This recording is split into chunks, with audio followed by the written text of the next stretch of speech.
اب ایک بات میں کہنے لگا ہوں، داتا صاحب رحمۃ اللہ علیہ، بابا فرید صاحب رحمۃ اللہ علیہ، حضرت شیخ عبد القادر جیلانی غوث پاک رضی اللہ تعالیٰ عنہ، یہ وہ بزرگ نہیں ہیں کہ جن کی تاریخ دفن ہے، جن کا کوئی پتہ نہیں کہاں سے آئے، کہاں گئے، کیا تھے، کیا کرتے تھے، یہ وہ اس طرح کے لوگ نہیں ہیں۔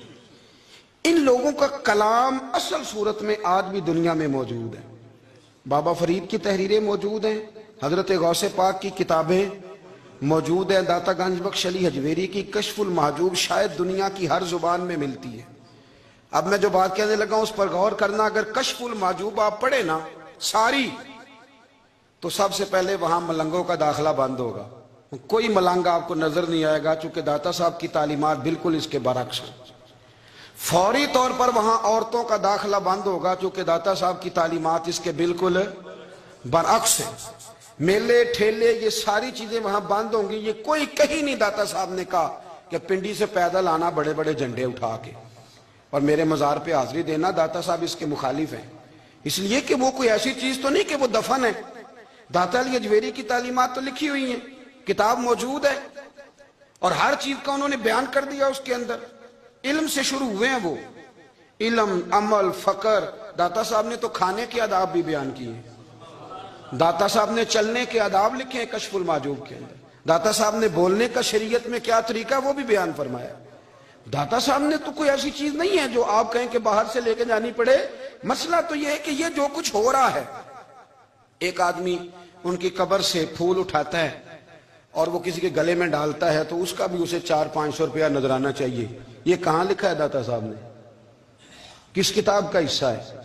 ان کے مزار کو آپ جس مرضی چیز سے غسل دیں، اور داتا صاحب نے نہیں کہا تھا کہ سندل لے کے آنا تو میری قبر کو غسل دینا، انہوں نے کہیں نہیں کہا۔ کیوں زیادتی کرتے ہیں مشائخ کے ساتھ؟ میرے اعلیٰ حضرت فاضل بریلوی رضی اللہ تعالیٰ عنہ سے کسی نے پوچھا تھا، ہم بڑی لوگوں کی باتیں سنتے ہیں، مزارات پہ لوگ جاتے تھے تو نفع ہوتا تھا، اب کیا بات ہوئی؟ اب اس طرح سے ہماری دعائیں مستجاب نہیں ہوتی۔ تو اعلیٰ حضرت فرمانے لگے، تم بزرگوں کے مزاروں پہ غیر شرعی کام کرتے ہو، اللہ والے تم سے ناراض ہو گئے، وہ تو تم سے ناراض ہیں، وہ تمہاری سفارش کریں گے اللہ کی بارگاہ میں، وہ تو ناراض ہیں تم سے۔ تم وہاں جا کے جو کچھ کرتے ہو وہ ان کو راضی کرنے والا ہے کہ ناراض کرنے والا ہے؟ تو داتا صاحب نے تعلیم، سب سے پہلے آپ نے اسبات علم کا باب باندھا ہے، اور آیت یہ لکھی ہے پہلے، انما یخشی اللہ من عبادہ العلماء۔ آپ فرماتے ہیں علم ہوگا تو بندہ اللہ سے ڈرے گا۔ اور بڑی یہ سخت بات ہے، پر داتا صاحب نے لکھی ہے، میری مجبوری ہے، تعلیمات داتا گنج بخش موضوع ہے، یہ بات کرنی پڑے گی۔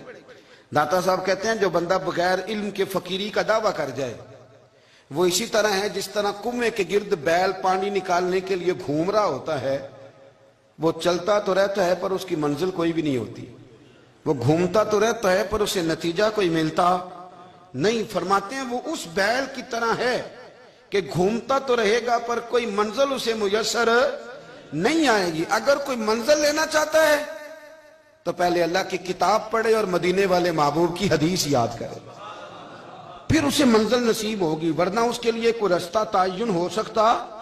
اور داتا صاحب نے پھر حدیث لکھی نبی کریم علیہ السلام کی، فرماتے ہیں کچھ علم حاصل نہیں کرتے، کچھ علم لیتے ہیں پر اس سے نفع نہیں لیتے، پتہ ہوتا ہے پر عمل نہیں کرتے۔ آپ نے حدیث لکھی ہے، نبی کریم علیہ السلام نے فرمایا، اللہم انی اعوذ بک من العلم لا ینفع، اے اللہ میں اس علم سے تیری پناہ مانگتا ہوں جو علم تو ہو پر اس سے نفع نہ اٹھایا جا سکے، جو علم تو ہو پر اس پر عمل نہ ہو۔ داتا صاحب رحمۃ اللہ علیہ فرماتے ہیں علم ہمیشہ اس لیے سیکھنا کہ اللہ تبارک و تعالیٰ تمہیں اس کا نفع عطا کرے، اور پھر آگے بڑھتے ہیں تو آپ فرماتے ہیں جب علم سیکھ لو تو پھر نہ اللہ رسول سے عشق کرنا، فرماتے ہیں پھر نمازیں پڑھنا آسان ہو جائے گا، روزے رکھنا آسان ہو جائے گا، قرآن مجید پڑھنا آسان، محبت کرنا۔ اور آپ نے مثال دی، جہاں بھی کوئی بات سمجھاتے ہیں ایک مثال دیتے ہیں، مثال دی، فرمانے لگے حضرت عبداللہ ابن مبارک رحمۃ اللہ تعالیٰ علیہ، آپ فرماتے ہیں میں شروع میں ایک عورت پہ عاشق ہو گیا تھا، سمجھانے کے لیے بات کرتے، عاشق ہو گیا تھا ایک عورت پہ، تو میں نے عشاء کی نماز اس کے محلے میں جا کے پڑھی، چونکہ میرا مذہبی گھرانے سے تعلق تھا، نماز میں پڑھتا تھا، تو امام صاحب جو تھے نا، یہ داتا صاحب نے لکھا ہے کشف المحجوب، امام صاحب نے نا آیات ذرا لمبی پڑھی، تو میرے دل میں خیال آیا کہ مولانا آپ تو فارغ ہیں تو ہمیں تو اور بھی کام ہے، تو کہتے ہیں نماز سے فارغ ہو کے میں اس کے گھر کے چکر لگاتا تھا، ساری رات گھومتا رہتا تھا، وہ چند لمحوں کے لیے چھت پہ آتی تھی، دو ایک بات کرتی تھی، چلی جاتی تھی۔ حد یہ ہے کہ مجھے کبھی اس پہ غصہ بھی نہیں آیا، اور اس کا انتظار کر کے کبھی میں تھکا بھی۔ یہ داتا صاحب لکھ رہے ہیں۔ حضرت عبداللہ ابن مبارک فرماتے ہیں ایک رات میں گیا، اسی طرح میں نے نماز پڑھی، پھر میں اس کے گھر گیا، میں ساری رات، سردیوں کی ٹھنڈی رات، 11-12 گھنٹے اس کے گھر کا طواف کرتا رہا، معاذ اللہ چکر لگاتا رہا۔ آدھی رات کو سحری کے وقت وہ چھت پہ آئی 1 منٹ کے لیے، اور کہنے لگی گھر میں مہمان بہت زیادہ ہیں، آج بات نہیں ہو سکے گی۔ حضرت عبداللہ ابن مبارک فرماتے ہیں کہ میں جب واپس لوٹا تو نہ مجھے اس پہ غصہ تھا، نہ مجھے تھکاوٹ تھی، بلکہ میرے دل کے اندر اس کے لیے محبت بڑھ رہی تھی۔ میں کہہ رہا تھا کتنی اچھی ہے بیچاری، اتنے رش میں بھی اور اتنی مجبوری میں بھی 1 منٹ کے لیے چھت پہ آئی ہے، پھر بھی مجھے اس سے پیار بڑھ رہا تھا۔ کہتے ہیں جب میں تھوڑا آگے بڑھا تو فجر کی اذان ہو رہی تھی، یکدم میرے اندر سے آواز اٹھی۔ میں نے کہا عبداللہ اگر تو ایک عورت کے لیے ساری رات کھڑا رہتا ہے، نہ تھکاوٹ ہوتی ہے، نہ غصہ آتا ہے، بلکہ پیار بڑھتا ہے، اگر عورت کے لیے بندہ کھڑا رہ سکتا ہے تو رب رسول کے لیے بھی کھڑا رہ سکتا ہے۔ پھر تراویح پڑھنا کوئی اتنا مشکل کام نہیں ہے، پھر تہجد کے لیے اٹھنا کوئی مشکل کام نہیں ہے، شرط یہ ہے کہ پیار ہو جائے۔ نوجوان نسل بزدل نہ بنے اور ہر وقت ڈر کے، سہم کے، ڈپریشن اور انزائٹی میں نہ جائیں۔ آپ کا دین آپ کو مضبوط کرتا ہے، فکری توانائی حاصل کریں۔ یعنی چھوٹی چھوٹی باتیں ہیں۔ میں نے بڑے بڑے سیانے لوگوں کو ڈانٹتے دیکھا ہے، چارپائی پہ بچہ بیٹھا وہ ٹانگیں ہلا رہا ہے، کہنے ہیں منحوس ہندیاں نے۔ آپ ویسے منع کر دیں کہ اخلاقاً ٹھیک نہیں، منحوس کا کیا مطلب ہے؟ یعنی میری آنکھ پھڑک رہی ہے، اللہ خیر ہی کرے۔ بھئی آنکھ تو کسی وقت جسم میں کھچاؤ ہو تو پھر بھی پھڑکنے لگتی۔ آج تک لوگ انتظار کرتے ہیں ان کی سیدھی ہتھیلی میں خارش آ جائے تو نوٹوں کا انتظار کرنے لگ جاتے ہیں۔ کہتے مینوں کسی دسیا ہے سجی ہتھیلی چ خارش ہوئے تے پیسے ہوندے نے تے کھبی چ ہوئے تے جاندے نے۔ خدا کے بندے کون سا فلسفہ ہے؟ آپ ہاتھ میں خارش کرتے رہیں، جو خارش کا مریض ہے پھر اس کے پاس تو پیسے ختم ہی نہیں ہونے چاہیے۔ کیا بیکار سی باتیں۔ اچھا جی چھینک آئے تو کوئی یاد کر رہا ہے، یہ بھی لطیفہ ہے، پتہ ہے آپ کو؟ اچھا چھینک آتی ہے، گھر میں مرچیں آپ کے کسی نے یکدم جلا دی تو آپ کو چھینکیں آنے لگیں گی، دھواں آ گیا تو اس کا تو طبیعت سے تعلق ہے، گرد و غبار سے تعلق ہے، یاد کرنے نہ کرنے سے اس کا کیا تعلق؟ عجیب و غریب اوہام پرستی، اور آج تک ہے۔ وہ جی گھر میں الو بیٹھ گیا تھا، اب یہ گھر برباد ہو جائے گا۔ خدا کا خوف کریں۔ سفر میں شادی نہیں کرنی، کامیابی نہیں ہوتی، منگل والے دن سفر نہیں شروع۔ کیا بات کرتے ہیں آپ؟ مومن کا طریقہ ہے۔ کالی بلی رستہ کاٹ گئی تھی تو میں اکثر دوستوں سے کہتا ہوں کہ میں سارا دن سفر کرتا رہتا ہوں، کالی بلی تو میں نے کم دیکھی ہے، کالی گاڑیاں کافی رستہ کاٹ جاتی ہیں، تو آگے چلیں کہ واپس آ جائیں۔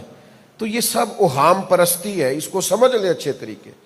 یہ اوہام پرستی بڑی خوفناک جگہ پہ بندے کو کھڑا کر دیتی۔ عرب کے لوگ پتہ کیا کرتے تھے؟ جاہلانہ انداز تھا، سفر شروع کرنے سے پہلے پرندے اڑاتے تھے۔ اگر پرندہ سیدھی طرف اڑتا تو سفر شروع کر لیتے، اگر پرندہ الٹی طرف اڑتا تو کہتے سفر نہیں شروع کرنا، اس میں برکت نہیں ہے۔ تو نبی پاک علیہ السلام نے منع فرمایا، تردید فرمائی، فرمایا یہ مومن کی شان نہیں ہے، آپ اپنے رب کریم پہ بھروسہ کریں۔ دیکھیے یہ صحاح میں حدیث موجود ہے، حضور علیہ السلام نے فرمایا میری امت کے 70,000 لوگوں کو اللہ بغیر حساب کتاب جنت عطا فرمائے گا۔ یہ بہت بڑی بات ہے کہ حساب بھی نہ لیا جائے اور جنت دے دی جائے۔ یا رسول اللہ صلی اللہ علیہ وسلم یہ کون لوگ ہوں گے؟ تو حضور فرماتے ہیں یہ وہ ہوں گے جو جنتر منتر نہیں کرتے، برا فال نہیں لیتے، یہ محض اپنے رب پہ بھروسہ کرتے ہیں، اس لیے اللہ نے بغیر حساب کے جنت عطا فرما دی۔ اللہ وحدہ لا شریک ہے، اس کے سوا کوئی عبادت مؤثر حقیقی اللہ ہے۔ لہذا یہ جو اوہام پرستی ہے نا، یعنی میری ملت کے جوان کو قسمت بدلنی ہے تو وہ کہتا ہے مجھے بتا دیں مجھے انگوٹھی کا نگینہ کون سا سوٹ کرے گا، میں نے قسمت بدلنی۔ قسمت محنت سے بدلتی ہے، نگینوں سے نہیں بدلتی۔ آپ محنت کریں، کافر اگر محنت کر کے آپ سے آگے گزر گیا تو اس کے پاس کون سا نگینہ تھا؟ انہوں نے اگر ٹیکنالوجی میں ایٹم میں بڑی ترقی کر لیا تو بتاؤ انہوں نے کہاں سے لے کے دربار سے دھاگا باندھا تھا؟ تو آپ کہاں الجھ گئے؟ برکات ضرور ہوتی ہیں، برکت ضرور ہوتی ہے، جمعے والے دن میں برکت ہے، بزرگوں کی دعا میں برکت ہے، آپ کوئی صدقہ دے کے جائیں تو اس میں برکت ضرور ہوتی ہے، پر نحوست نہیں ہوتی۔ برکت آپ لے سکتے ہیں کسی چیز سے، لیکن نحوست نہیں۔ اپنی زندگی کو معنی خیز بنائیں۔ مصر جب فتح ہوا تو حضرت عمر ابن عاص رضی اللہ تعالیٰ عنہ نے حضرت عمر کو خط لکھا، آپ امیر المومنین ہیں، خط لکھا کہ یہاں ایک بڑی عجیب رسم ہے کہ دریا مصر کا ہر سال خشک ہو جاتا ہے، پھر ایک جوان اور کنواری لڑکی قتل کر کے گلا کاٹ کے دریا میں ڈالتے ہیں، معاذ اللہ، پھر یہ دریا دوبارہ سے چلنا شروع کرتا ہے، بہنا شروع کرتا ہے۔ تو اب چونکہ اللہ نے توفیق دی ہے، یہ علاقہ مسلمانوں کے زیر اثر آیا، آپ بتائیے اب کیا کرنا ہے؟ تو حضرت فاروق اعظم رضی اللہ تعالیٰ انہوں نے جواب میں خط لکھا، ڈانٹ دیا، فرمایا یہ تم نے کیا بات کی، یہ سوال پوچھنے کی تو ضرورت ہی نہیں تھی، اسلام اس طرح کی کسی چیز کی سپورٹ نہیں کرتا۔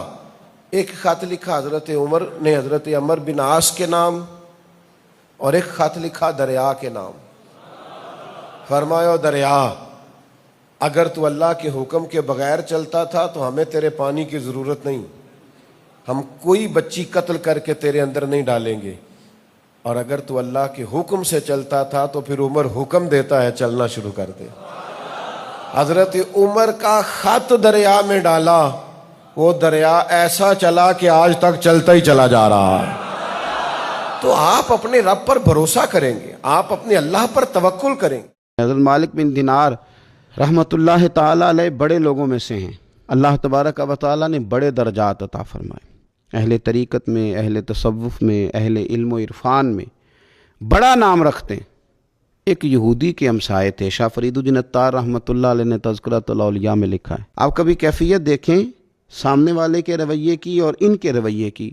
ایک یہودی کے ہمسائے تھے، وہ یہودی کیا کرتا کہ اس نے وہ جو پرنالہ تھا حضرت مالک بن دینار رحمۃ اللہ علیہ کا، اس میں وہ اپنے گھر کا سارا کچرا ڈال دیتا، ساری گندگی ڈال دیتا، بول و براز ڈال دیتا، پخانہ و پیشاب ڈال دیتا۔ اب یہ کتنی یہ کہ تلخ بات ہے، اور کتنی انسانی طبیعت پر یہ بات گران گزرتی ہے، کتنا یہ سخت مسئلہ ہے۔ حضرت اس کے ہمسائے تھے، وہ روز یہ کام کرتا کہ آپ کے پرنالے سے وہ روزانہ گندگی پھینکتا۔ اس نے حد کر دی تنگ کرنے کی، یہ اس کا رویہ تھا اب جب اس نے پوری شرارت کر لی اور جس قدر اس کے پاس تیل تھا آگ جلانے کو، اس نے سارا ہی ڈال لیا، جو بن سکتا تھا اس نے کر لیا۔